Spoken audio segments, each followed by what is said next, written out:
સુપ્રભાત, good morning. અને આજે તો મંડે એટલે ફ્રેશ મોર્નિંગ. ને આ ફ્રેશ મોર્નિંગમાં ફ્રેશ ટોપિક મજા તો આવવાની જ છે, બરાબર ને? તો મજા લઈએ આપણે આજે. કઈ મજા લઈશું તો કે આના પહેલાના લેક્ચરમાં આપણે કયા લિગેન્ડ વિશે ડિસ્કસ કરી. આપણો ટોપિક શું હતો? લિગેન્ડના વર્ગીકરણ. લિગેન્ડનું વર્ગીકરણ. લિગેન્ડના વર્ગીકરણમાં આપણે એકદંતીય, દ્વિદંતીય, ત્રિદંતીય, ઉભયદંતીય આટલું બધું ભણી ચૂક્યા છીએ. આજે તમે ભણવા જઈ રહ્યા છો ષટદંતીય. કેવું લિગેન્ડ ભણવા જઈ રહ્યા છો? ષટદંતીય લિગેન્ડ. જયદીપ, આ ષટદંતીય શબ્દ ધારો કે તે સાંભળ્યો, બરાબર? તો એ સાંભળ્યા પછી તને શું ફીલ આવી કે આમાં શું હશે? એકદંતીય એવું સાંભળ્યું હતું ત્યારે શું ફીલ આવેલી? એક ઇલેક્ટ્રોન યુગ્મનું દાન કરી ને એક સવર્ગ સહસંયોજક બંધ બનાવે તો એકદંતીય. દ્વિદંતીય વખતે શું ફીલ આવેલી? કે બે નું દાન કરતા હશે. ત્રિદંતીય હતું ત્યારે ત્રણ નું દાન થયું. તો ષટદંતીય સાંભળીને વત્સલ શું વિચાર આવ્યો તને? 6 ઇલેક્ટ્રોન યુગ્મનું દાન એક સાથે 6. એક જ અણુ 6 ઇલેક્ટ્રોન યુગ્મનું દાન કરે છે ને. અમેઝિંગ વસ્તુ. એટલે આ તો ક્યુરિયોસિટી વાળી વાત થઈ કે ઓહો, એવો કેવો કે એના પાસે 6 દાતા પરમાણુ છે. તો જે લિગેન્ડમાં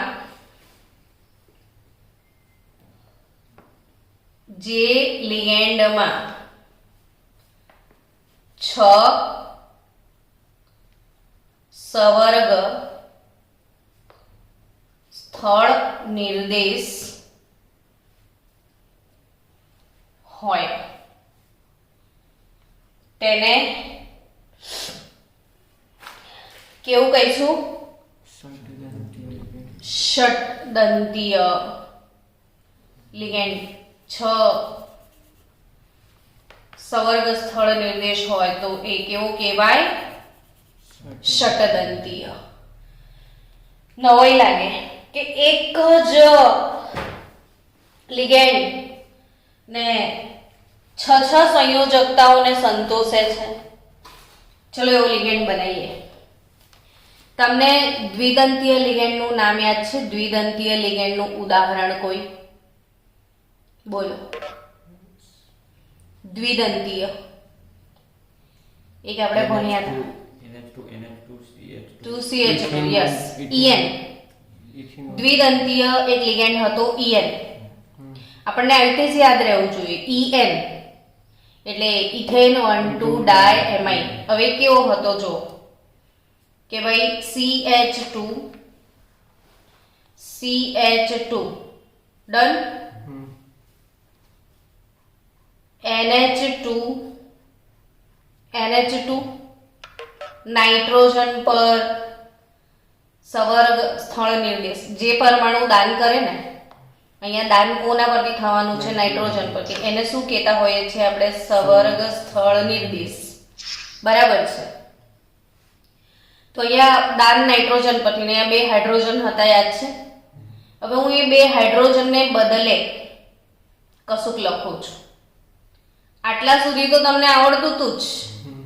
હવે કશુંક થોડુંક જ વધારાનું યાદ રાખવાનું છે. સારું, જે વધારાનું યાદ રાખવાનું છે એની ચર્ચા કરીએ. તો આને તમે ઓળખતા હશો.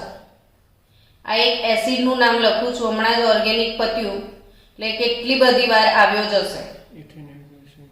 Ethanoic acid. ઘરનું નામ? હા,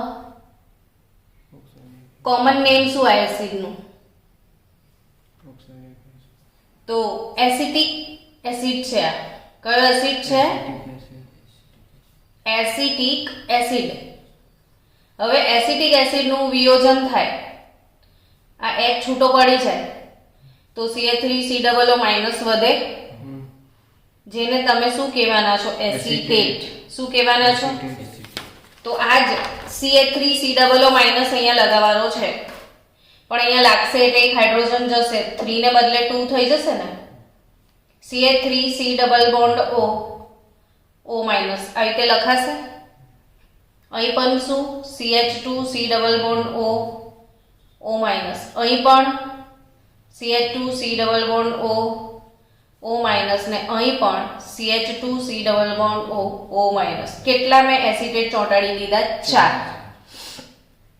હવે 4 એસિટેટ મેં ચોંટાડ્યા તો જુઓ આમાં આ સવર્ગ સ્થળ નિર્દેશ છે અને આ પણ સવર્ગ સ્થળ નિર્દેશ છે, એટલે 2 નાઇટ્રોજન સ્થળ નિર્દેશ છે અને 1 2 3 અને 4 ઓક્સિજન સ્થળ નિર્દેશ છે. તો કુલ કેટલા? 6 દાતા પરમાણુ છે. આનું પૂરેપૂરું નોલેજ હોવું જોઈએ એના બોડી વિશે આખું, કે 2 નાઇટ્રોજન દાતા કમ્પ્લીટ છે અને 4 ઓક્સિજન દાતા. 2 નાઇટ્રોજન દાતા અને 4. હવે યાદ રાખજો કે આ પાર્ટીનો વીજભાર કેટલો, તો કે આ વીજભારમાં ના ગણાય. -1 -2 -3 ને -4 એટલે આનો વીજભાર કેટલો છે? -4. હવે નામ હું આ કાગળનો PDF ગ્રુપમાં મોકલીશ, તો આના પર જે આપણે લિગેન્ડ ને બધું લખ્યું છે ને એ 10 વખત ઘરે લખી જ નાખજો હો, બિલકુલ શરમાયા વગર, કેમ કે આ ચેપ્ટરનું ઇમ્પોર્ટન્ટ જ લિગેન્ડ છે. એના વગર ચેપ્ટરમાં તમને કશું જ નથી આવડવાનું, એટલે આ પાયાની જરૂરિયાત છે. હવે આપણે આનું નામ બનાવતા શીખીએ. તો કે આટલું નામ તો EN તમને ખબર જ હતું, તો શું નામ હતું આનું? ઇથેન 1,2 ડાયએમાઇન. આટલું તો હતું જ. 4 કશું ઉમેરાયું? 4 એટલે ટેટ્રા. શું ઉમેરાયું? એસિટેટ. ડન. તો શું નામ થયું? ઇથેન 1,2 ડાયમાઇન ટેટ્રા એસિટેટ એટલે EDTA.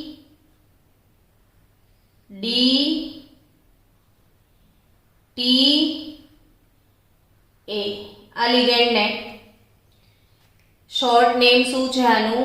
EDTA. શું નામ છે આનું? ને શોર્ટ નેમ થી પૂછાશે તો આનું શોર્ટ નામ શું છે? EDTA. હવે બોલો એકવાર. Ethane 1,2 diamine tetra acetate. Once more. Ethane 1,2 diamine tetra acetate. Once more. Ethane 1,2 diamine tetra acetate. Once more. Ethane 1,2 diamine tetra acetate. Once more. Ethane 1,2 diamine tetra acetate. Once more. Ethane 1,2 ethane 1,2 diamine tetra acetate. યાદ રહ્યું? ચલો હવે આપણે એ ધાતુ ion સાથે સંકીર્ણ બનાવે. ધારો કે કોઈ ધાતુ M છે, આ ધાતુ M સાથે EDTA નો કોમ્પ્લેક્સ બન્યો. વીજભાર કાં તો પ્લસ કાં તો માઇનસ n રહેશે. તો આ સંકીર્ણ બનશે કેવી રીતે? કેવી રીતે દાન આપશે? આપણે પહેલામાં આકૃતિઓ દોરી હતી ને, ત્રિદંતીય અને દ્વિદંતીય, એમાં તો આની ફિગર પણ દોરતા આવડવી જોઈએ. હવે જો EDTA એના પાસે 6 સવર્ગ સ્થળ નિર્દેશ છે ને 6 હોય ને તો આકાર ફિક્સ જ છે. હવે તો મગજમાં પ્લાસ્ટર જ મારી લો કે 6 એટલે આકાર ઊંઘમાંય આવડે. કયો? અષ્ટફલકીય આકાર હોય. 6 સવર્ગાંક પર આકાર કયો હોય? અષ્ટફલકીય જ હોય અને હવે કોઈ અષ્ટફલકીય બોલે તો આકાર તરત આવડી જવો જોઈએ કે અષ્ટફલકીય એટલે કેવો આકાર. તો કે જો આ ચોરસ બનાવ્યો તમે, આ મેટલ, આ 4 બંધ થયા, એક ચોથો આમ ઉપર હશે ને એટલે આ પાંચમો, સોરી 4 તો એક જ સમતલમાં થાય ને, પાંચમો ઉપર, તો છઠ્ઠો ક્યાં છે? નીચે હશે, પેપરની નીચે. એટલે એક ઉપર અને એક નીચે.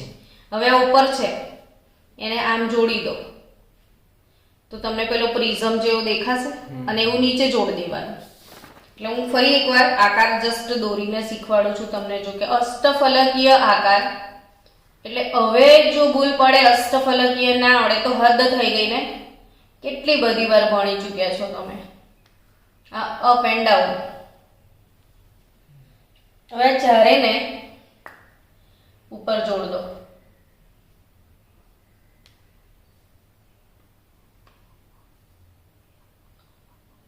થયું?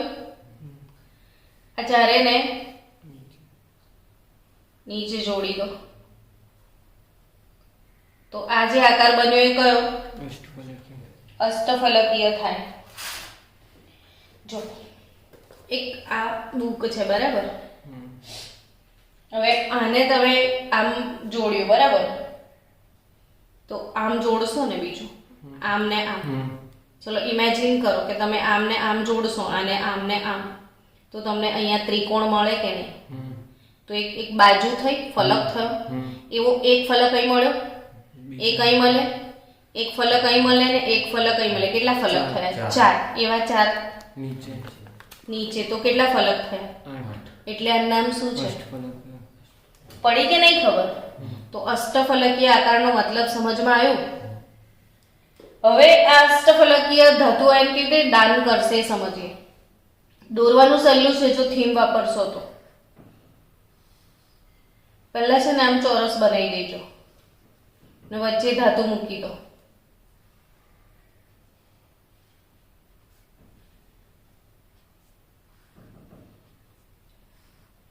આ આકાર અષ્ટફલકીય થઈ ગયો.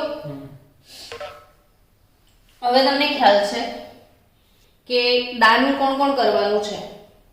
આપણે પેલું એકવાર પાછું લખી દઈએ. CH2 પછી શું હતું? NH2 પણ અહીંયા પછી CH2COO CH2COO આવું હતું. એટલે આમાં દાતા પરમાણુ 2 નાઇટ્રોજન છે ને અને 4 ઓક્સિજન હતા. સમજાઈ રહ્યું છે? તો 2 નાઇટ્રોજન દાતા જે છે એ અહીંયા મૂકી દો અને 4 ઓક્સિજન દાતા આ બાજુ મૂકી દો. સમજ્યા કે નહીં તમે? મારી સાથે દોરવાનું પણ રાખો કે પછી દોરશો? દોરવાનું જોડે રાખો. ચાલો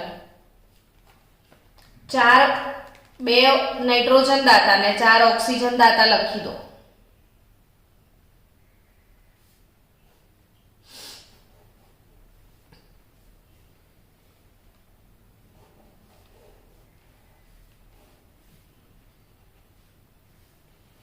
સ્પીડ રાખો.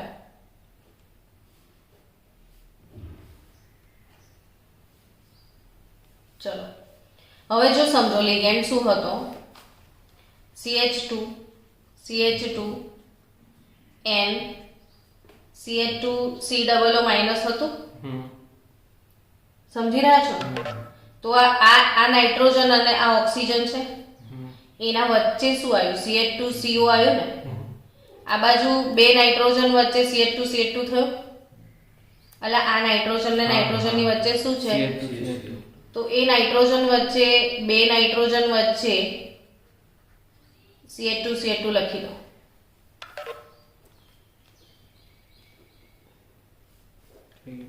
થઈ ગયું. હવે નાઇટ્રોજન અને ઓક્સિજન વચ્ચે શું છે? તો CH2CO.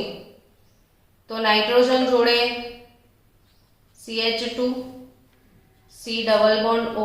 ડન. એવી રીતે આ નાઇટ્રોજન જોડે બી CH2 C double bond O. થઈ ગયું.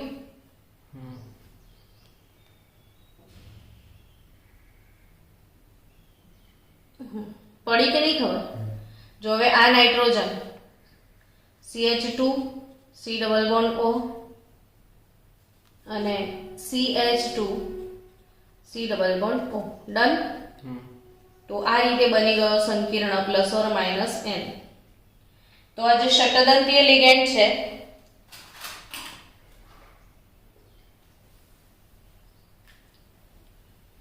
એ આ રીતે મેટલ EDTA, સમજી ગયા? હવે આવો પ્રશ્ન બોર્ડમાં પૂછાયેલો, કે મેટલ EDTA સંકીર્ણ છે. શું પ્રશ્ન હતો? આવી રીતે સંકીર્ણ લખીને આપ્યું હતું ને એમાં પૂછ્યું હતું કે ધાતુ પરમાણુનો ગયા જ વર્ષના પેપરમાં છે સવર્ગાંક કેટલો. એટલે ધાતુ પરમાણુએ કેટલા લોકો તરફથી દાન લીધું? તો 6 લોકો તરફથી લીધું. તો આમાં ધાતુ પરમાણુનો સવર્ગાંક કેટલો લખાય? 6. ક્લિયર? આ પ્રશ્ન છે, બોર્ડમાં છે, ઇવન ગુજસેટમાં બી આ પ્રશ્ન પૂછાયેલો છે. એટલે મેટલ EDTA સંકીર્ણમાં ધાતુ પરમાણુનો સવર્ગાંક કેટલો આવશે? 6. ચલો આગળ વધીએ આપણે. બહુદંતીય લિગેન્ડ કોને કહેવાય? એ તો કે હવે વધારે હશે તો બહુદંતીય નામ આપી દઈશું, ષટદંતીય પછી. તો એની વ્યાખ્યા લખી દો કે સામાન્ય રીતે જે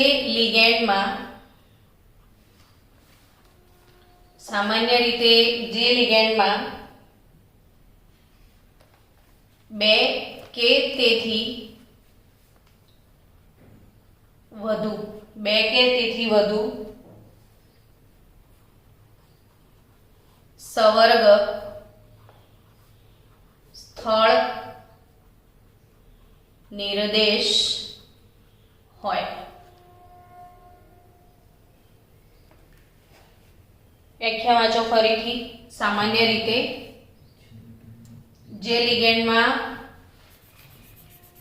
2 કે તેથી વધુ સવર્ગ સ્થળ નિર્દેશ હોય તો એને શું કહેવામાં આવે છે?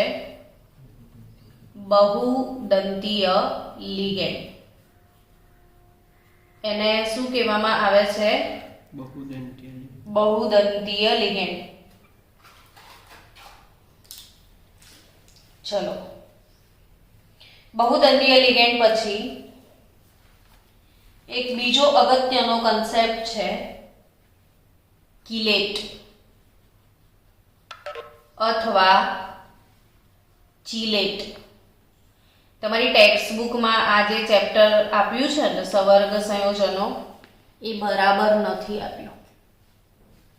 જે ટર્મ્સને જે રીતે એક્સપ્લેન કરવાના હોય ને NCERTમાં એ રીતે નથી એક્સપ્લેન કરેલા. એટલે આપણે ટર્મ વાઇઝ ધીરે ધીરે આગળ વધશું ને એટલે જ મને આના વિડીયો બનાવવાની બહુ ઈચ્છા છે. મેં ગઈકાલે જ પોતાનું પેલું ચેપ્ટર મેં જોયેલું, 5મું ચેપ્ટર સરફેસ કેમેસ્ટ્રી છે ને આપણું, પૃષ્ઠ રસાયણશાસ્ત્ર, ને એના જ વિડીયો હું લઈને બેસી હતી. ખરેખર બહુ જ સારા વિડીયો છે, નોલેજેબલ વિડીયો છે.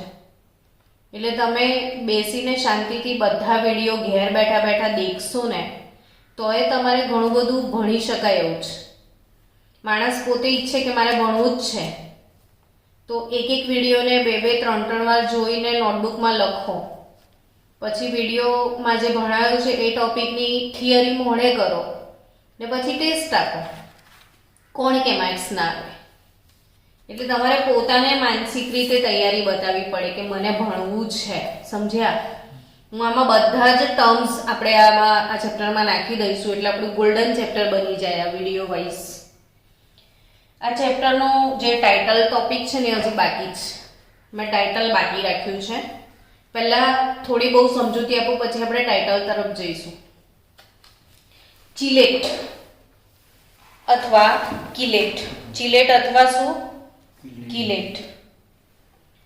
તો એની વ્યાખ્યા લખી લઈએ ને પહેલા કે જ્યારે કેવા કેવા લિગેન્ડ હોય તો EN એટલે આપણે નામ બી રિવાઇઝ થઈ જશે. EN નું નામ બોલો. ઇથેન 1,2 ડાયમાઇન. પછી OX -2, ચલો એનું નામ બોલો. ઓક્ઝેલેટ. કયો લિગેન્ડ છે? OX -2 એટલે ઓક્ઝેલેટ. જો યાદ ના આવ્યો હોય ને તો આજે ઘરે જઈને ઓક્ઝેલેટોની ફરી 2-4 પ્રેક્ટિસ કરી લેવાની. પછી PN પ્રોપેન 1,2 ડાયએમાઇન. PTN propane 1,2 3 ટ્રાયએમાઇન. આ પ્રોપેન 1,3 ડાયએમાઇન, આ પ્રોપેન 1,2 3 ટ્રાયએમાઇન. પછી EDTA -4 જેવા બહુદંતીય લિગેન્ડ, આના જેવા બહુદંતીય લિગેન્ડ સાથે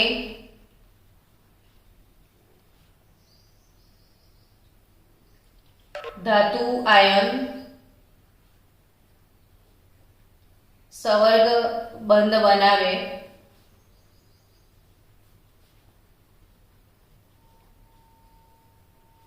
ત્યારે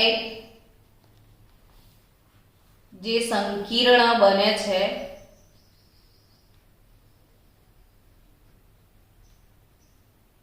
તે ચક્રીય બને છે. કેવો સંકીર્ણ બને છે? ચક્રીય બને છે. અને એ ચક્રીય સંકીર્ણ હોય એને કિલેટ અથવા ચિલેટ કહેવાય. પ્રોનાઉન્સિએશન બધા અલગ અલગ વાપરે. ચિલેટ પણ વાપરે છે અને કિલેટ પણ વાપરે છે. બરાબર. હવે જો આપણે હમણાં જ આ EDTA નું સંકીર્ણ બનાવ્યું તો આ ચક્ર બન્યું કે નહીં? તો જેમાં આમ 2-3 બાજુથી દાન આપીને ચક્ર બનશે એવા સંકીર્ણ સંયોજનોને શું કહેવાય? ચિલેટ. સમજી રહ્યા છો? ફોર એક્ઝામ્પલ જો એક આપણે સંકીર્ણ લઈએ cobalt CN twice EN twice plus. ધારો કે મારી પાસે આવું સંકીર્ણ છે. એક વસ્તુ સાથે આપણે ઘણી બધી વસ્તુ શીખતા જવાનું છે એટલે ધ્યાન વધારજો થોડું તમારું. હવે જો અહીંયા કોબાલ્ટ છે ને એનો સંવર્ગાંક તમને શોધતા શીખવાડો. કોબાલ્ટનો શું સંવર્ગાંક? સંવર્ગાંકમાં મોટાભાગના બાળકો ગોથું મારી જાય છે. હવે એક કામ કરો કે આ ચોરસ કૌંસની અંદર છે ને એ કયા લિગેન્ડ છે? તો એક CN છે ને એક EN છે. સમજો 2 CN આપ્યા છે ને 2 EN આપ્યા છે. 2 CN છે ને 2 EN. હવે મને એમ કહો કે CN એક દંતીય કે દ્વિદંતીય? એક દંતીય. એટલે એક CN ને એક શિંગડા, એક શિંગડું, તો 2 CN ના 2 જ. એટલે આ 2 CN તો 2 ઇલેક્ટ્રોન યુગ્મ આપશે. અને EN કેવો લિગેન્ડ છે? દ્વિદંતીય. 3 નહીં, દ્વિ. 2 નાઇટ્રોજન પરથી દાન કરે છે તો આ દ્વિદંતીય છે. હવે એક EN ને 2 દાંત તો 2 EN ના 4 થશે. તો કુલ કેટલા ઇલેક્ટ્રોન યુગ્મ આ લોકો ભેગા થઈને આપશે? 6. તો અહીંયા કોબાલ્ટનો સંવર્ગાંક કયો થઈ જશે? 6. હવે 6 સંવર્ગાંક હોય એટલે આકાર તો ફિક્સ મગજમાં સેટ થઈ ગયો. તમને કયો? અષ્ટફલકી. હવે મોટા ભાગના છોકરા બોલતા થઈ ગયા છે કે 6 હોય ને તો 6 પે ફિક્સ, 6 પે ફિક્સ, ઓક્ટાહેડ્રા. બની ગયું.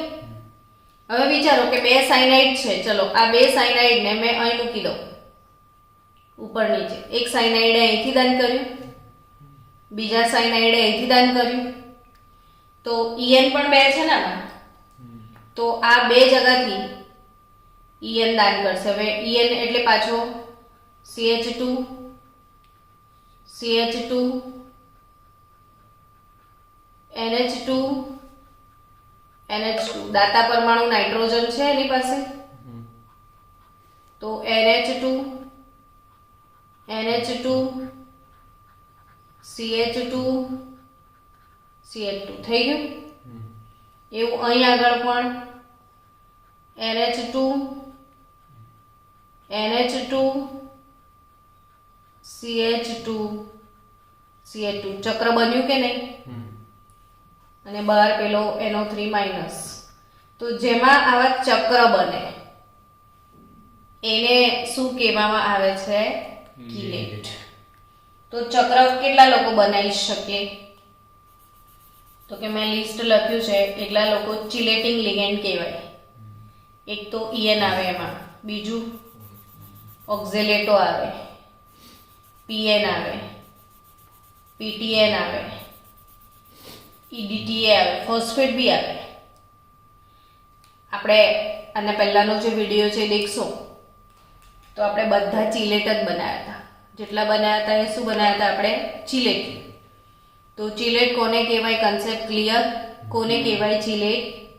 કે જ્યારે EN OX-2 PN PTN EDTA જેવા બહુદંતીય લિગેન્ડ ધાતુ આયન સાથે સંવર્ગ બંધ બનાવે ત્યારે જે સંકીર્ણ બને કેવું બને છે? ચક્રીય, જેને શું કહેવામાં આવે છે? ચિલેટ. આગળ વધીએ. સંકીર્ણ સંયોજનો જે છે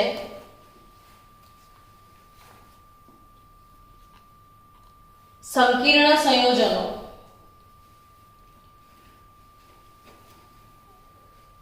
એમાં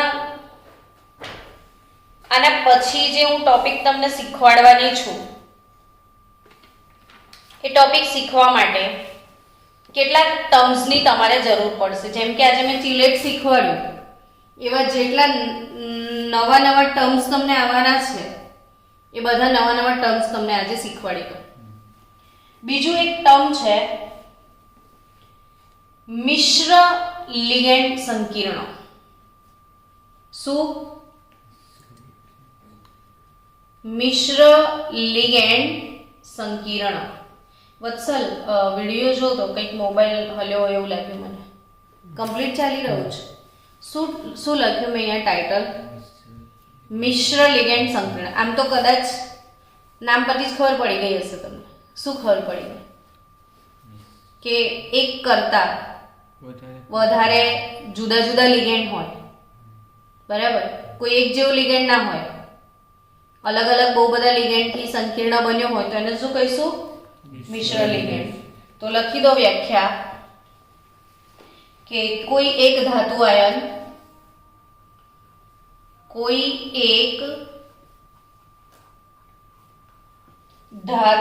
આયનના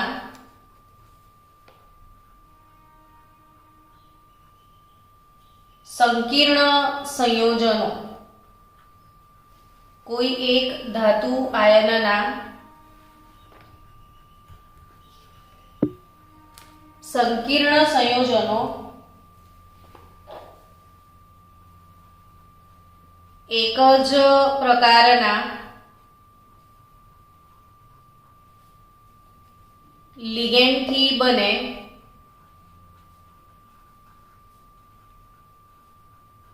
તેવું જરૂરી નથી.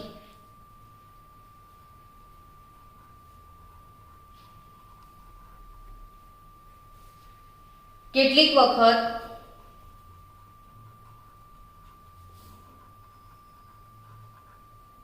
વિવિધ પ્રકારના લિગેન્ડ જે છે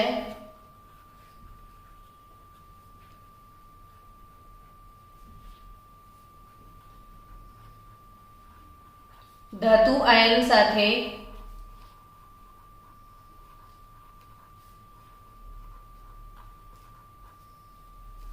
સંકીર્ણ સંયોજન બનાવે છે. કેટલીક વખત વિવિધ પ્રકારના લિગેન્ડ ધાતુ આયન સાથે સંકીર્ણ સંયોજન બનાવે.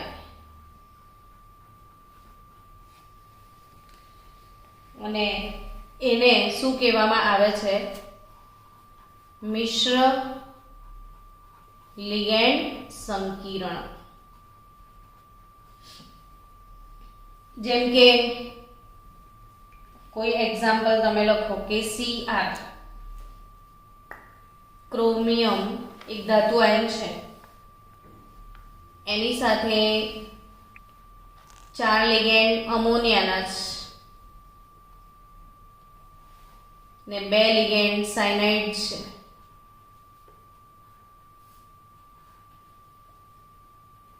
તો આ વાળા સંકીર્ણમાં જો જુદા જુદા લિગેન્ડ ધાતુ આયન સાથે બંધ બનાવી રહ્યા છે. બરાબર છે?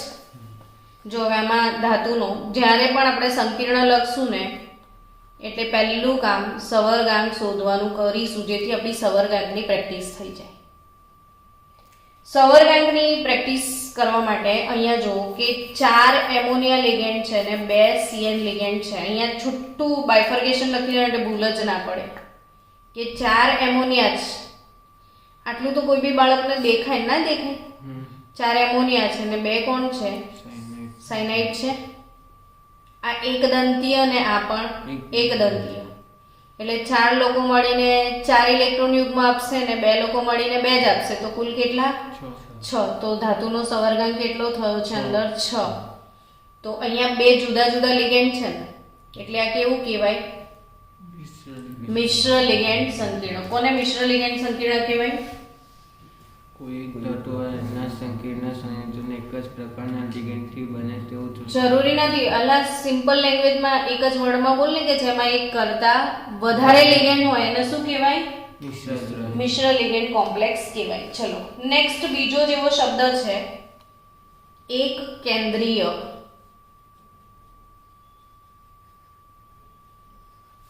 સંકીર્ણ સંયોજન. કેવું? એક કેન્દ્રીય. તો કે એક કેન્દ્રીય સંકીર્ણ સંયોજન વળી પાછું આ શું લખડું આવ્યું? તો કે હમણાં એવું કીધું કે ધાતુ એક જ છે ને લિગેન્ડ જુદા જુદા છે. એમ અલગ અલગ ધાતુ બી હોય ને, સમજ્યા? પણ જો એક જ ધાતુ હોય તો એક કેન્દ્રીય ને એક કરતા વધારે ધાતુ હોય તો બહુ કેન્દ્રીય. તો એક કેન્દ્રીય સંકીર્ણ સંયોજનની વાત કરીએ આપણે કે જો કોઈ પણ સંકીર્ણ સંયોજનમાં જો કોઈ પણ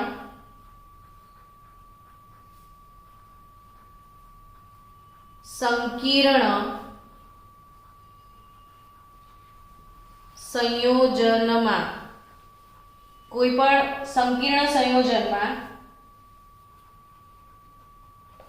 એક જ ધાતુ આયન, શું લખ્યું કહો તો મને? કોઈ પણ સંકીર્ણ સંયોજનમાં એક જ ધાતુ આયન હોય તો એને શું કહીશું? એક કેન્દ્રીય. અને બીજું એવું સેમ, હું બંનેના ઉદાહરણ પછી એક સાથે આપી દઉં. બહુ કેન્દ્રીય સંકીર્ણ સંયોજન પણ હોય તો એની પણ વ્યાખ્યા લખી લો અને પછી બંનેના ઉદાહરણ આપણે એક સાથે ડિસ્કસ કરીએ કે જો કોઈ પણ સંકીર્ણ સંયોજનમાં જો કોઈ પણ સંકીર્ણ સંયોજનમાં એક કરતા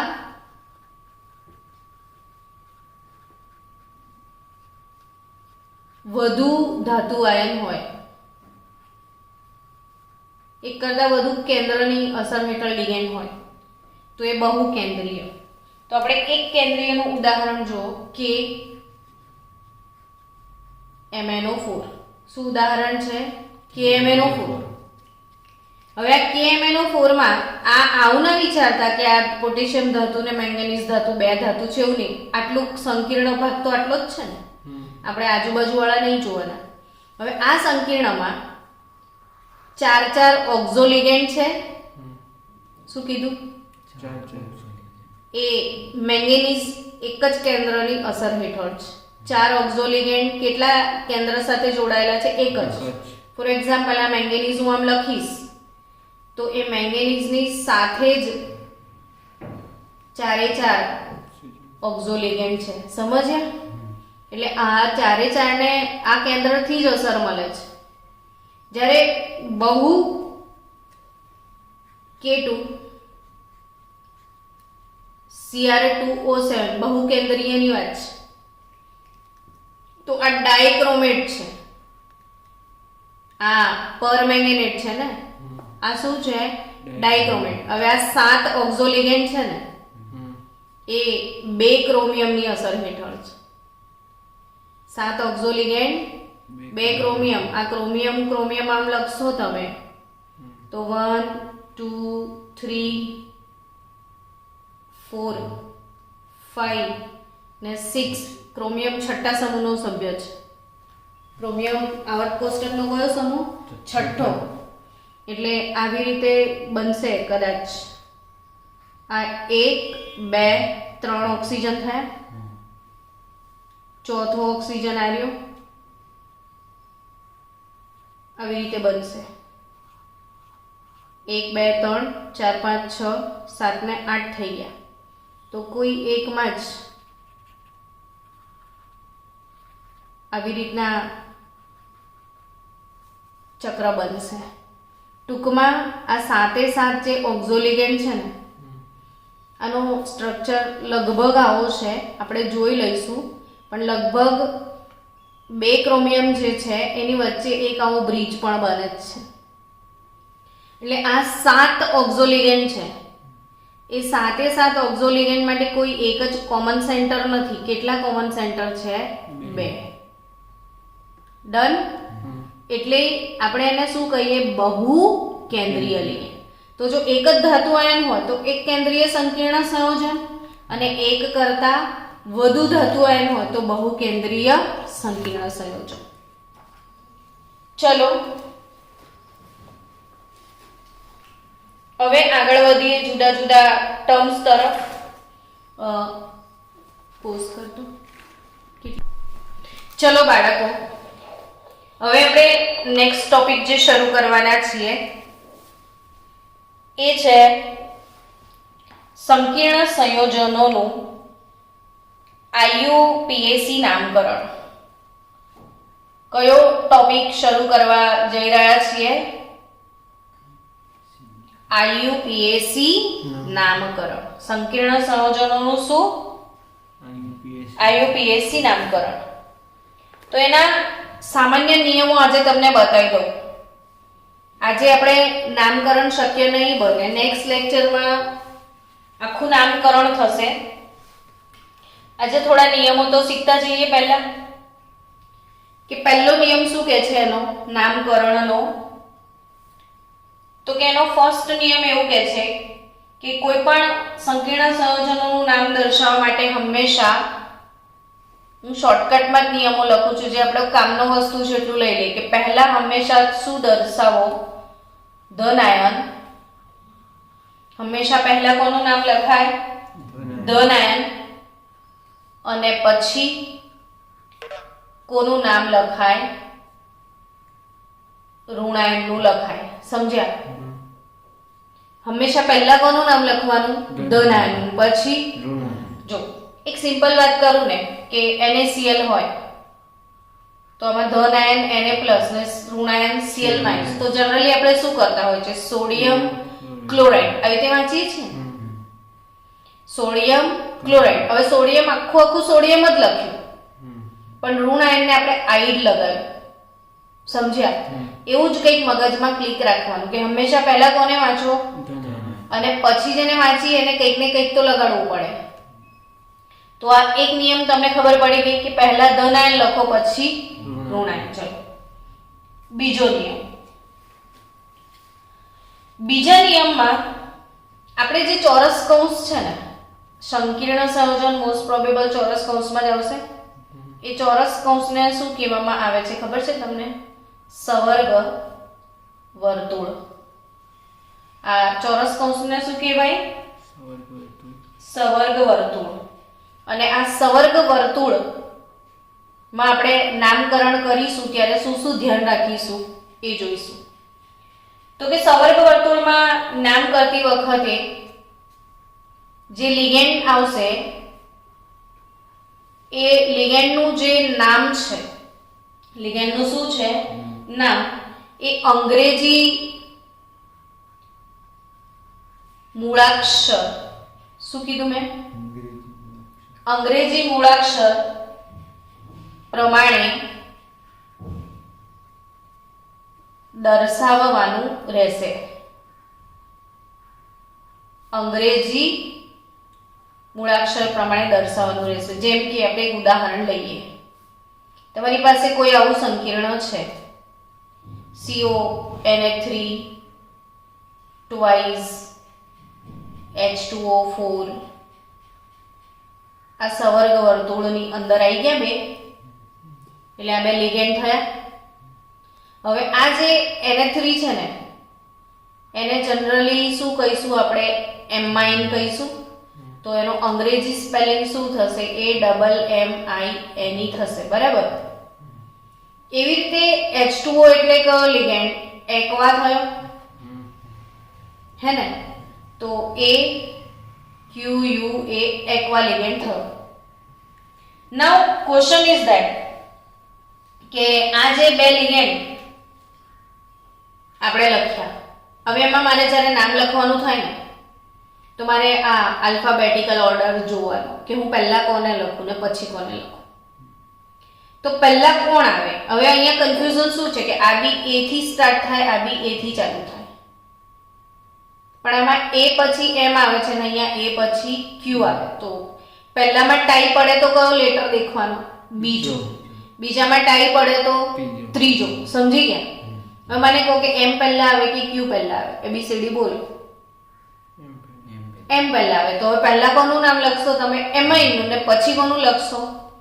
એક્વાનું. એટલે તમે આનું નામ લખશો ને ત્યાં તમારે આવું લખવું પડશે કે ડાયએમાઇન ટેટ્રા એક્વા. સમજ્યા?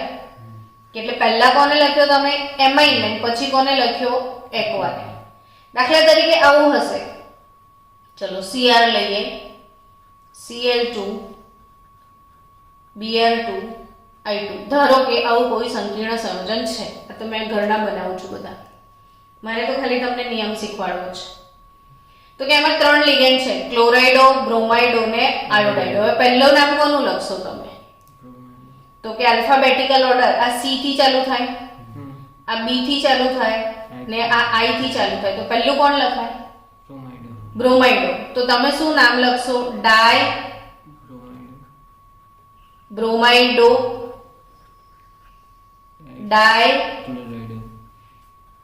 ક્લોરાઇડો, ડાય આયોડાઇડો. સમજી ગયા?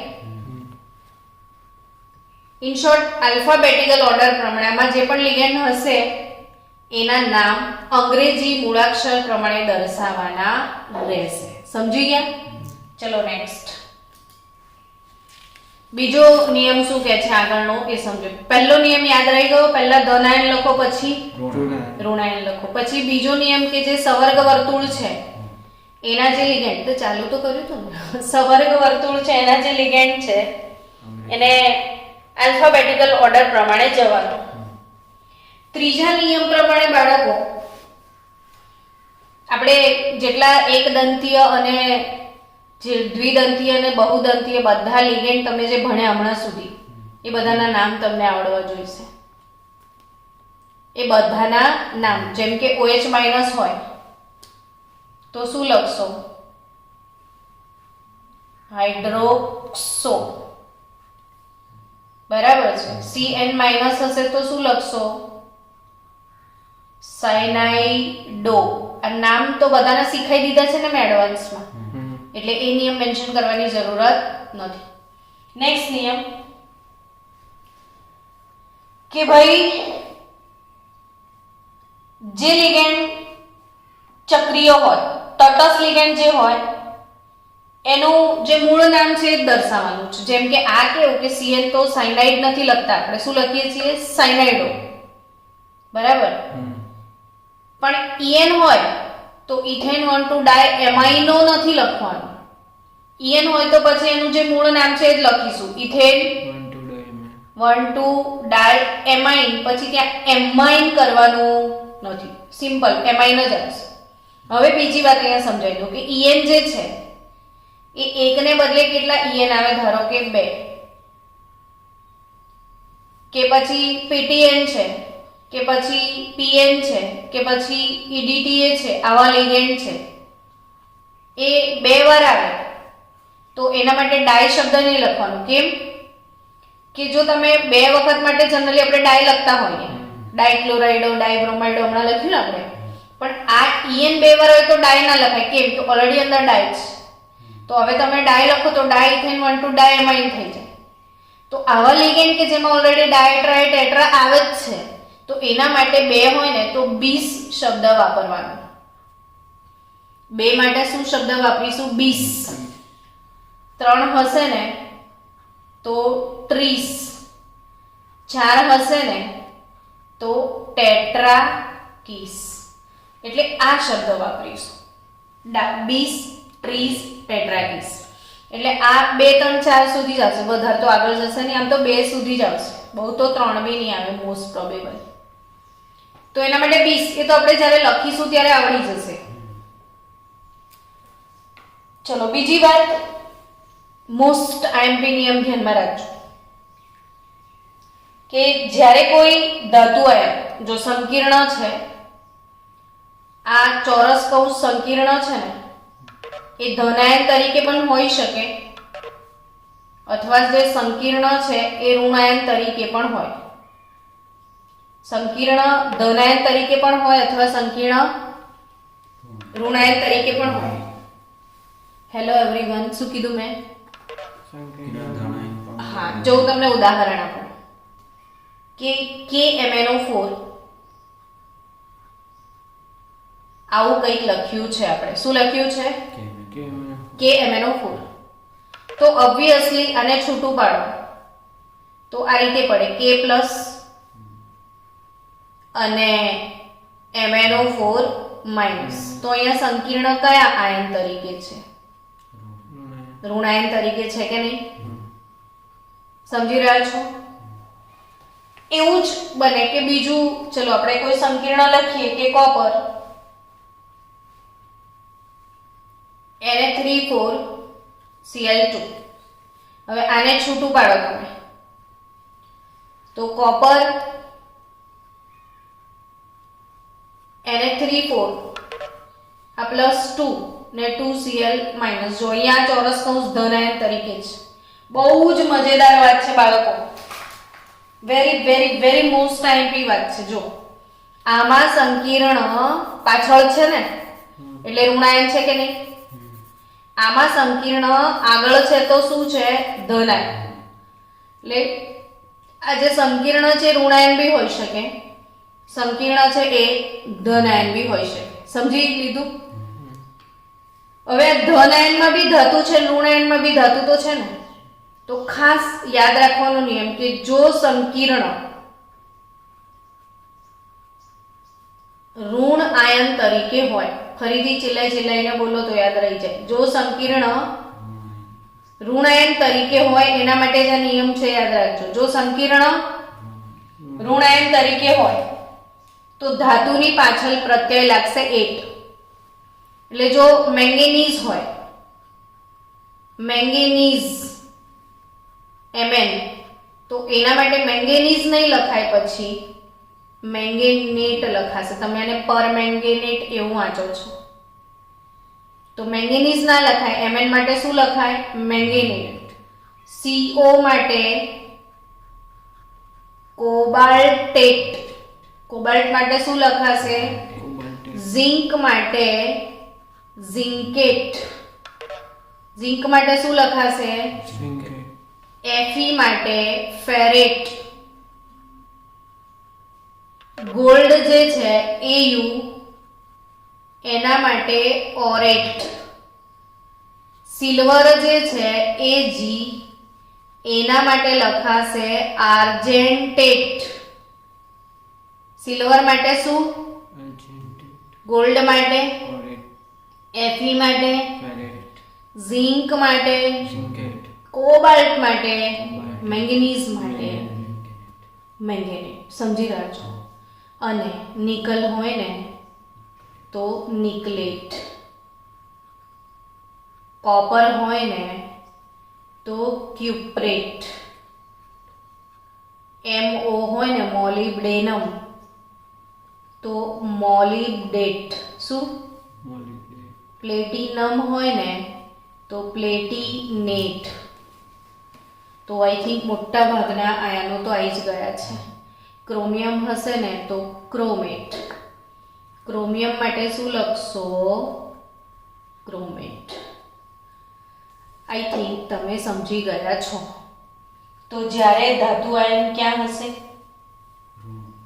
ઋણાયન તરીકે.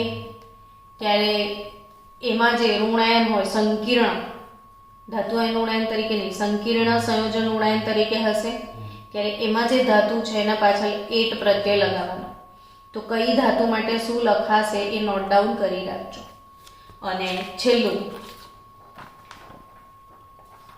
જે ઓક્સિડેશન આંક છે, છેલ્લો નિયમ હું અહીંયા જ લખી દઉં છું કે જે ઓક્સિડેશન આંક હોય, શું? oxidation, ધાતુ આયનનો ઓક્સિડેશન આંક એ રોમનમાં લખવાનું. જેમ કે ક્રોમિયમ લખ્યું મેં તો કૌંસમાં એનો ઓક્સિડેશન આંક 3 હોય તો આ રીતે રોમનમાં લખવાનું. તો ધાતુ આયનનો ઓક્સિડેશન આંક કૌંસમાં રોમનમાં લખવાનું. જેમ કે મેંગેનીઝ હોય અને એનો ઓક્સિડેશન આંક 7 હોય તો આ રીતે કૌંસમાં 7 લખવાનું. આર્જેન્ટેટ હોય ને +1 હોય તો આર્જેન્ટેટ 1. તો જે પણ ઓક્સિડેશન આંક છે ધાતુનો એને આવી રીતે કૌંસમાં રોમનમાં લખીશું. તો આવતીકાલનો જે સવારનો આપણો લેક્ચર હશે ને બાળકો, એમાં પહેલું જ કામ આપણે આવીને આખો લેક્ચર 1 કલાક સંકીર્ણ સંયોજનોનું નામકરણ એ વાળો ટોપિક શીખીશું. તો આવતીકાલે તમારી ટેક્સ્ટ બુક રેડી રાખજો અને લેક્ચર પણ શ્યોરલી અટેન્ડ કરજો. Bye bye.